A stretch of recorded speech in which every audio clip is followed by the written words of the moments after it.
Good morning, everyone. Thanks so much for joining me today. I suppose it's maybe not morning where everyone is from. This is the Confidently Present Your Qualitative Results webinar. I'm Rachel. I'm a senior qualitative research mentor here at Statistics Solutions.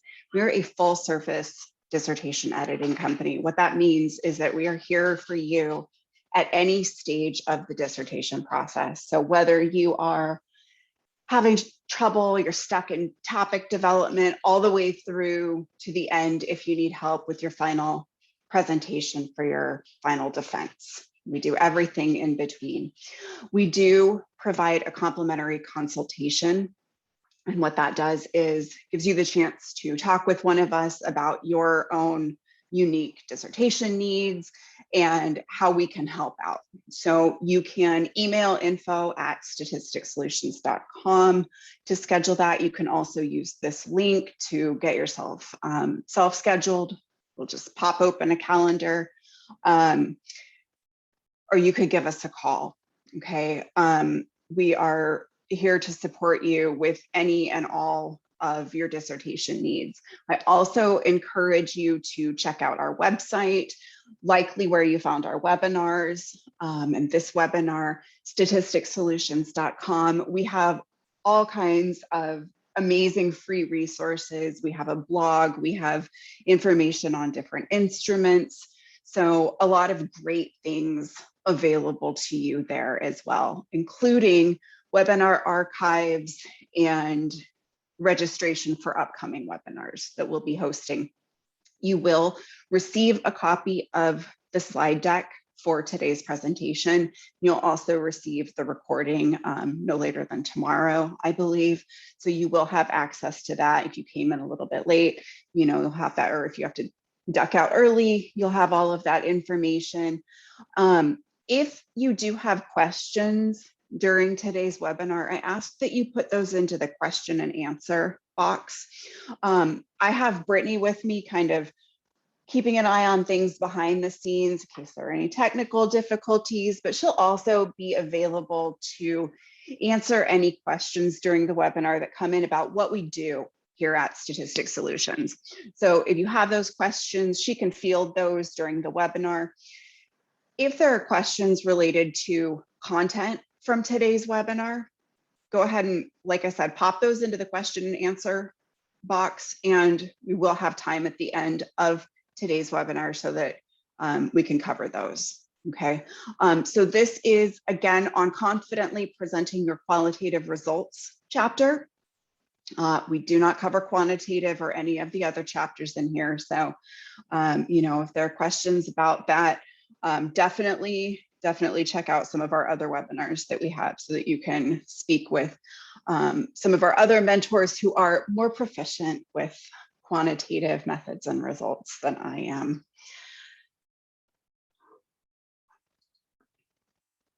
So these are the main components or the main sections. You could think of them as the main headings that you would include in your qualitative results chapter, okay? And this is kind of helpful because it provides us also with the roadmap of what we will cover today in the webinar. So this is a compilation of the sections that I see most frequently in the students I work with, okay? If you have all of these in your results chapter, I guarantee you will be set, okay? You'll, in some cases, have more than you need, and that is fine, okay? Not everything is going to be required by your school or by your chair. So that said, the one caveat here is that you always want to follow whatever checklist or template your school uses, okay? If you're not getting a lot of guidance from them, this is going to provide a great roadmap for your chapter, but always defer to what your school wants to see, because sometimes there are sections that I have listed here that the school, wants to see in a different chapter, perhaps. Okay, so always defer, always go with what your school wants, right? So we'll provide in today's webinar just kind of a high level overview of each of these sections so we can talk a little bit about what needs to go into each section, starting with the introduction. Okay. If you have attended my other webinars, you know this, that in the introductory section of your chapter, you want to restate the problem and the purpose of your study, and you want to do this verbatim, exactly as it appears everywhere else in your dissertation. Okay. This is not, unfortunately, the time to get fancy and fun and creative with wording, because words have meaning. And so even though it might feel redundant to state the same thing in exactly the same way every time in your dissertation, changing any of the words might change some of the meaning and some of the implications. Okay, so restate the problem and the purpose of your study verbatim, exactly as you have it from your first chapter, from anywhere else it appears in your dissertation. And it's a good idea also to remind your readers of what your research questions are. Okay, so if they just have this introductory section, right, of your chapter, and they want to know what is to come, okay, and they want a little bit of a sort of recap of what your study's about, this section needs to provide those details. Okay, so restate the problem and the purpose, restate your research questions. And again, your research questions need to be worded exactly the same way that they are everywhere else that you see in the dissertation. Okay, and then preview the chapter. So you want to highlight those main sections that will appear. Okay, so I like to think of this as you're holding the reader's hand as they're reading, right? So everything is logical, everything flows. Okay, you're holding their hand, nothing is a surprise. And you want to be sort of leaning back to what you have already discussed and established in your dissertation and looking forward as well. Okay, so the introduction establishes that for the results chapter and for any other chapter. Okay. Now, some of these sections are going to look very similar to what you have written about in your methods chapter. Okay, so your methods chapter is likely the chapter that came right before your results chapter. And some of this will feel redundant. The reason that we include these sections is that sometimes things change. Okay, so in your methods chapter that was approved before you conducted your research along with your proposal, you outlined your plan for the research. Sort of in ideal conditions, here's how everything is going to go. And maybe they weren't ideal conditions, and maybe something happened and your plans changed. I don't know, there might have been a global pandemic that impacted your research. Okay, so in the results chapter, for each of these sections that looks really familiar and possibly redundant, this is where you want to outline those things that changed. Okay, so for the setting, you may have established this in your methods chapter, but what you want to describe here is where you conducted the research and why that was important. Okay, any conditions that influenced your research, any conditions that influenced your participants, anything that might have impacted interpretation of your results. Okay, so, you know, I guarantee just about everybody writing a dissertation right now had to modify something, at a minimum one thing, right? In terms of sort of overall data collection and conducting their research based on the pandemic. Okay, let's say you planned to interview participants face-to-face, and all of a sudden that was not going to work. Okay, that may have influenced your research, right? It may have impacted your ability to recruit participants, right? So all of that would go into this section. So this section is specific to the setting and anything that impacted your interpretation of results, your research, or your participants. Demographics. Okay, so you'll include a section of the characteristics of your sample, of your participants, their information that is relevant to the study. Okay, so it doesn't have to be like every single thing that you know about the participant, right? But you need to think about what makes the most sense in the context of your study for setting the stage to understand the results. Is it important that we know gender identity of participants? Is it important that we know the age or an age range of participants? Is it important that we know how long they have been in a certain position at their job? Okay, so anything that helps establish that context for understanding the results, I recommend including in the demographic section. Okay, so it's information about the participants. You may sort of sketch this out as participant profiles so that you can kind of develop this in narrative form a little bit more fully. The main thing that I would say is you need to also be thinking about how to maintain confidentiality of your participants. Okay, because we don't want to provide such specific information that they might be identifiable to someone. Okay, so always be thinking about maintaining confidentiality. Again, you'll describe your data collection, but this is sort of the, the reality of the data collection. So you have the plan for your data collection in your methods chapter, and in this section of your results chapter is how everything actually went. So the number of participants you collected data from, okay? Did something happen and you were able to recruit, say 8 participants, but your goal was 12 to 15, okay? So you describe that here. The location where you collected data, the frequency of any data collection events, how you recorded those data. So again, this is where you have the opportunity to describe in more detail any variations from the plan that you had presented and established in your methods chapter, anything unusual that may have happened during data collection. Okay, so this is where you get to talk about all of that. Here you'll describe how you analyzed data. And I will say that this is the section where I see the most sort of variation in terms of what schools want to see included. Okay.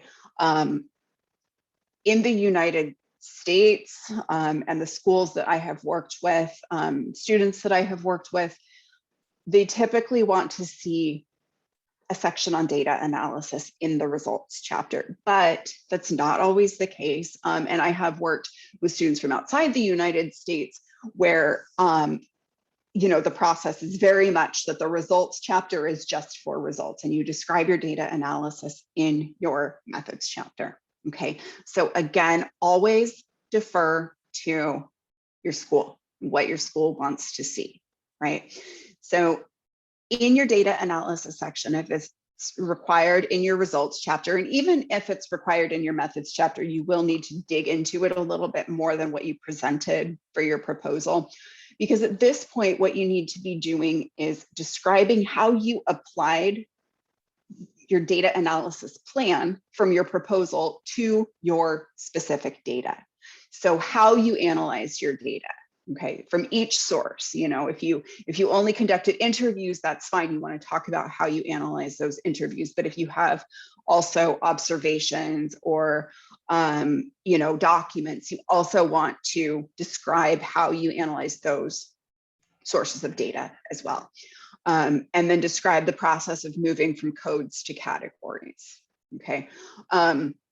Defining those codes and categories, right? So that it's clear from the reader how you sort of reduce your data, right? You have all of your textual data, how you reduce that into codes and then start to establish categories again. And this is also where you will talk about how you handled any discrepant cases, or sometimes you'll see them referred to as negative cases, but these are those instances where you have established patterns in your data, but something doesn't fit, okay?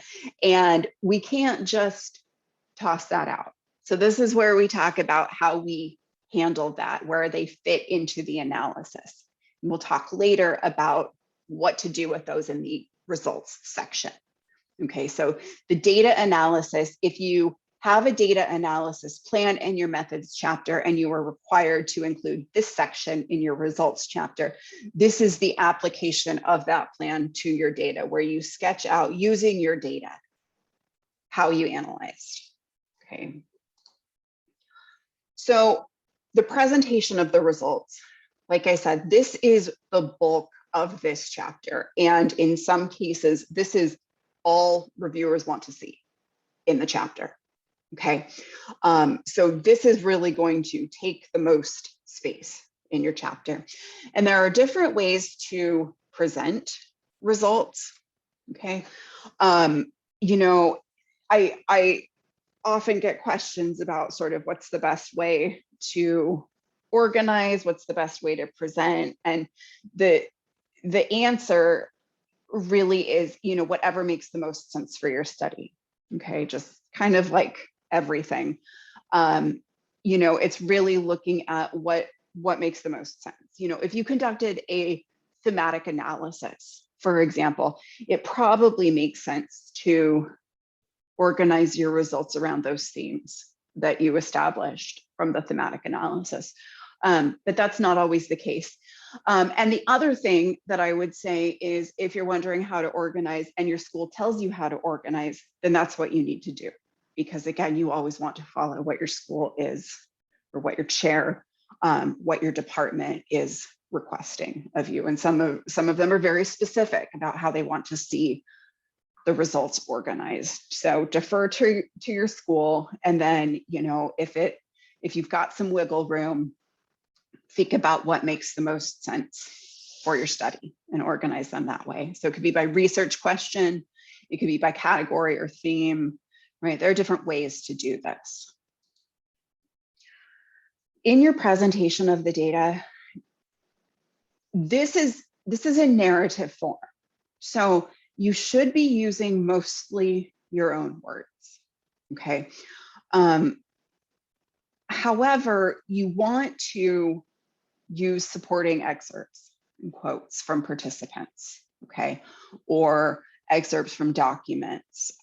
Maybe you have done some like photo voice element in your dissertation, or conducted observations where you have photos and you want to include those. And that's fine, but most of it should be written in your own words in narrative form, okay? Instead of, for example, just listing participant quotes, saying, you know, here's theme one, and then listing all of the quotes that go under that. You know, you want it to flow, you want it to be a narrative. So you present those data, you discuss and interpret the data if appropriate. And I say if appropriate because in the results chapter, this is where you present the results. There are specific qualitative research designs that include an element of interpretation, where you would interpret those data in the results chapter, okay? Interpretative phenomenological analysis is certainly one of those, okay?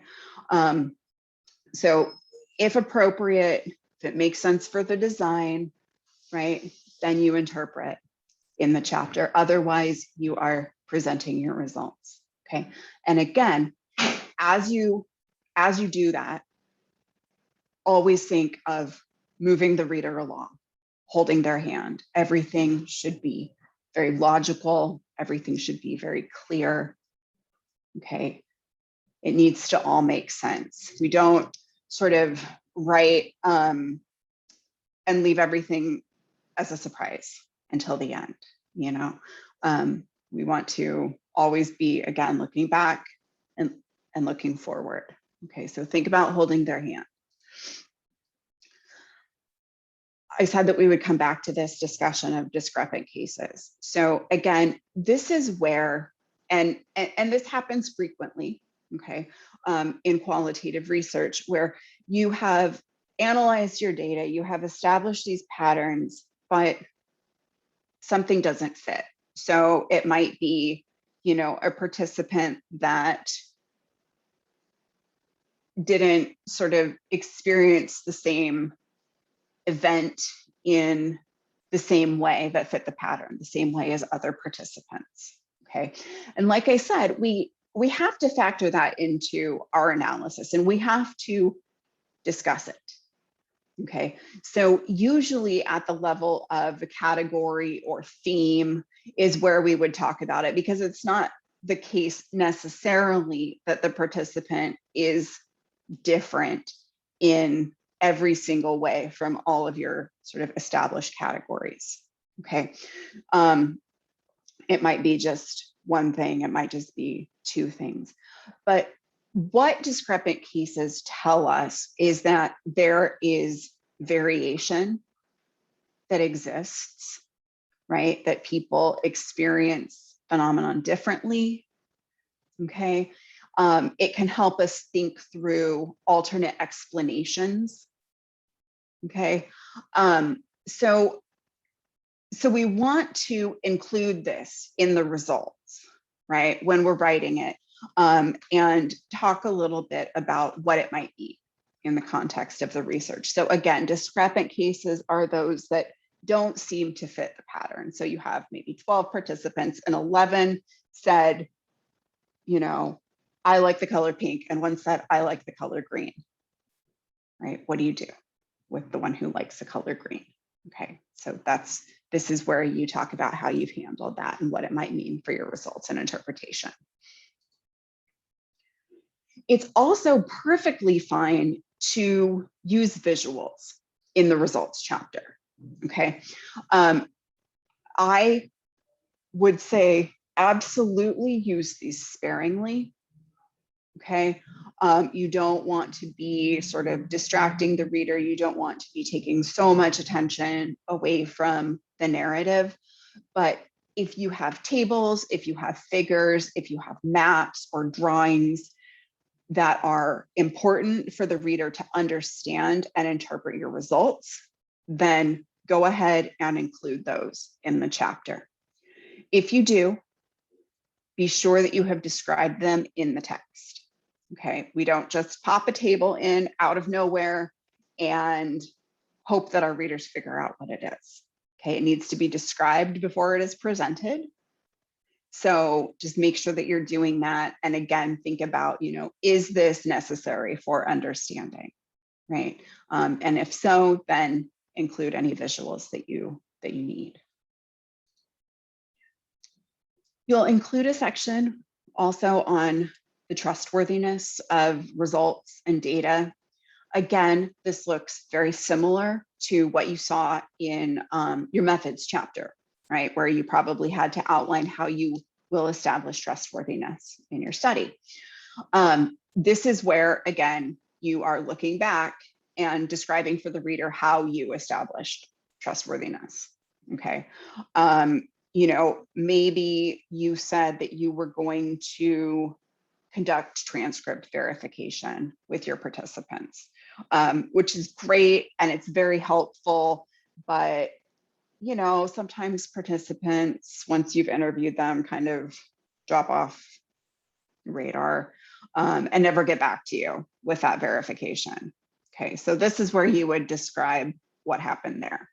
Okay, so just kind of as a recap, there are these 4 tenets of trustworthiness in qualitative research, and there are different ways to establish them. So this is where you outline what actually happened in the study. In your summary, you want to highlight your main findings, okay? So paint a picture for the readers. So, you know, if you think about kind of the concept of the elevator speech, this is sort of what you want to do in this section, right? If you only have a paragraph or two to summarize what you found, if that's all that your reader was going to read, then what would they need to know? What are the takeaways? Okay, that goes into the chapter summary. And as I said, looking forward, you want to transition to and sort of preview the next chapter. Okay, so again, looking backward and looking forward with the summary. So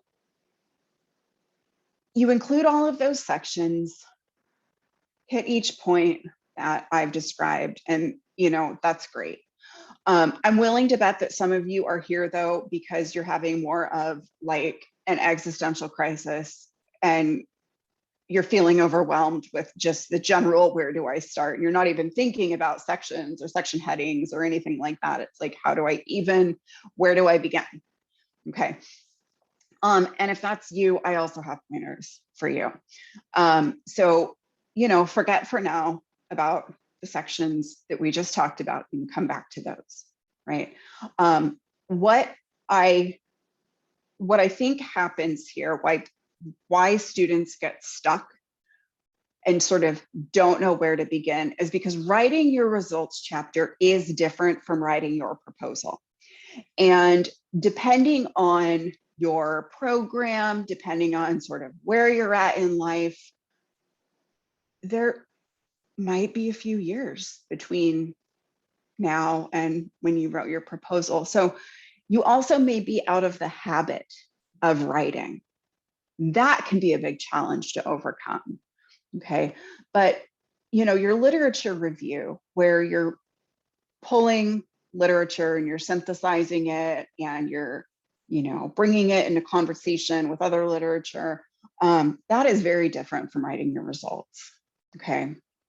So if you're out of the habit of writing, whether it's been 6 months or 6 years, I was someone who took quite a while with my dissertation because of my program and my specific discipline, that's okay. But we sometimes get out of the habit. So the first thing is, you are the boss of you. Remember that. You don't have to start at the beginning. Okay. You might be someone who really benefits from writing that introduction. Okay. It provides a roadmap for the chapter. So maybe that's really helpful for you. You might be someone who, like me personally, writes the rest of the content and then comes back to write the introduction. Okay. There is no right or wrong way to do this. Okay. So wherever you need to start, that's where you start. Start with something that's going to get you toward the mountain. Start small or start big. Okay. If you're feeling super motivated and you've got a good chunk of time and you've got, some time off from work, and maybe a spouse or partner is out of the house and the kids are out of the house, and you're like, this is amazing. I can, write like 2 themes today in this time, then do that. Absolutely do that. Okay. But if you are not feeling motivated, and by the way, don't wait for the motivation to come, because it doesn't. You have to go get it. Okay. But if you're not feeling so great and you need to start with the low-hanging fruit, that is fine. Okay. I like to call this TV work. Okay. So the work that you can do while you're sort of sitting on your couch and you're watching TV that you're not really paying attention to, but, maybe you create a table that has your participants' demographic information in it. Right. Doesn't take a whole lot of brain power. Maybe it's all that you can handle for the day. That's totally fine, because you're still getting something done. You have to do it anyway. Okay. What will probably happen though is that once you get it done, you'll start to feel good about having gotten it done. And then that creates sort of that snowball of momentum, right? But you're the boss. You can start where you need to start. Give yourself permission. Okay. The other things that I have found very helpful, and that were very helpful for me when I was in the writing phase, was free writing and brainstorming. Okay. You can do this in as little as 15 minutes a day, right? So whatever works for you. Okay. I am a, on my laptop kind of writer. If you like pen and paper, if you have a tablet, whatever works for you, set a timer for 15 minutes and, turn your phone to do not disturb and just let yourself write.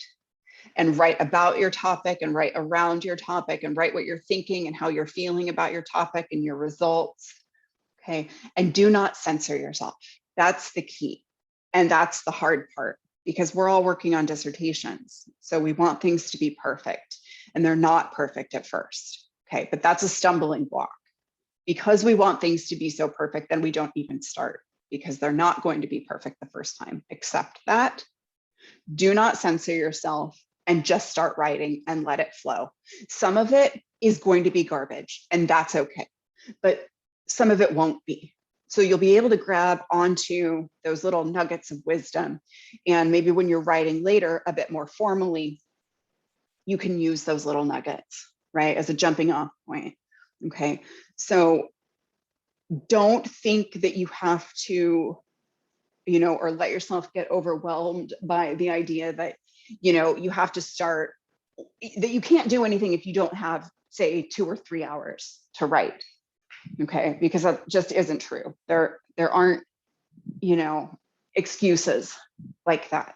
15 minutes, you can generate a lot of content in that amount of time. Just don't censor yourself. First, you make a mess, then you clean it up. If you're still stuck, that's where we come in. Okay. Again, we are Statistics Solutions. We are a full service dissertation consulting company. So we are here to help graduate students, doctoral students, by providing timely support for your dissertations, for scholarly projects, whatever you need help with. And again, if you came in late, we are here to help from topic development in the very beginning, all the way through to helping you prep for your dissertation defense in the very end, and everywhere in between. So we have specialists, mentors on our team waiting to help you with your qualitative projects, with your quantitative projects, with any chapter of your dissertation. Again, we have lots of complimentary resources available on our website, statisticssolutions.com. And I would also encourage you to schedule a complimentary 30-minute consultation during our business hours so that we can talk a little bit more about what specific support we can provide to you and your project. Okay, I'm Rachel, I'm Senior Qualitative Research Mentor here at Statistics Solutions, right? We are here to help out. So you can email us at info@statisticssolutions.com. You can call us, you can self-schedule for a time that works for you to talk to one of us about what we can do to help out. So if there are questions, go ahead and pop those into the question and answer box. Okay, I do have a question about cost. That is something that we would talk about during the consultation after sort of determining what you might need assistance with.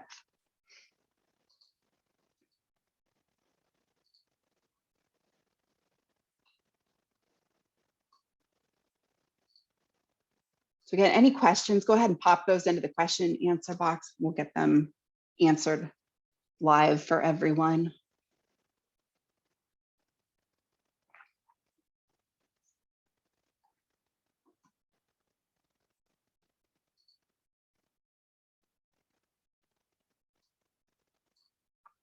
And if you came in late, you will receive a recording of today's webinar. You'll also receive the slide deck. You can find an archive of all of our older webinars on our website, and then also you'll be able to see upcoming webinars that we will be hosting as well. And it's not just qualitative, we have quantitative webinars. We have webinars related to the discussion chapter and the literature review chapter and all of that.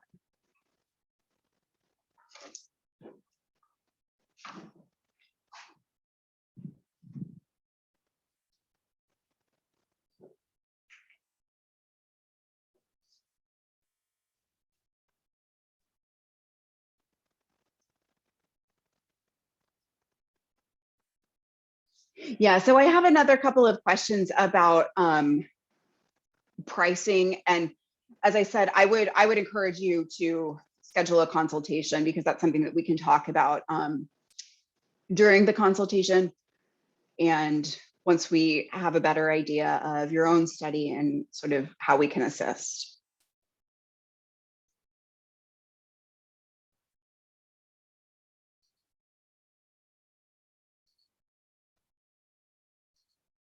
Looks like there's a comment about being in the proposal stage and having some of this information ahead of time. Yeah, I think that is a real benefit. You know, certainly as I was writing, and this is several years ago, but you know, I didn't have anything like this. I didn't know that it existed. So I think it's pretty awesome that this information is out there and available so that you can work proactively and be prepared.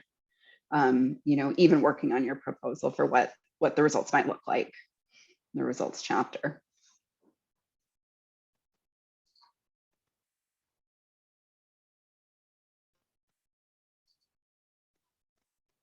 Are there other questions about the content of the webinar today, about the results chapter?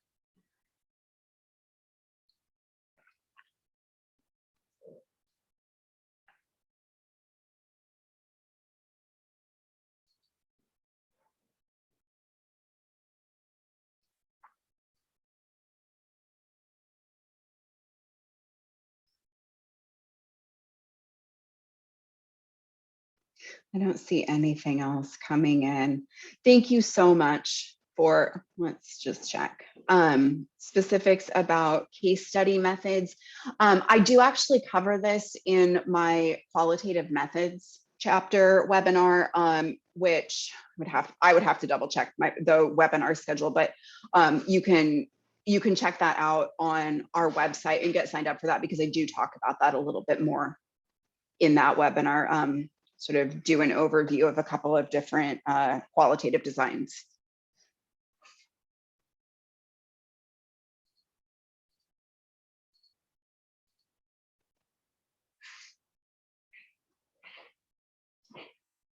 All right, well, thank you all so much for spending this time with me out of your day. I wish you the best. Happy writing. It absolutely can be done. You will get there. Start wherever you need to start. You'll make it. Take care, everyone. Bye-bye.